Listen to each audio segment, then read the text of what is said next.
we divide 384 by 5 in a long division method. 5 times 7 is 35. On subtracting, we get 3. So now we put down this 4 and it is 34. 5 times 6 is 30. On subtracting, we get 4. So now we have no any other number to put it down.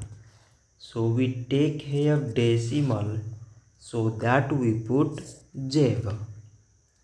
So it is 40 and 5 times 8 is 40. On subtracting, we get 0.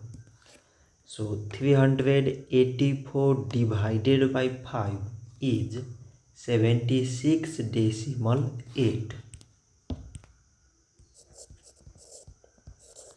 So this much for today and thanks for watching.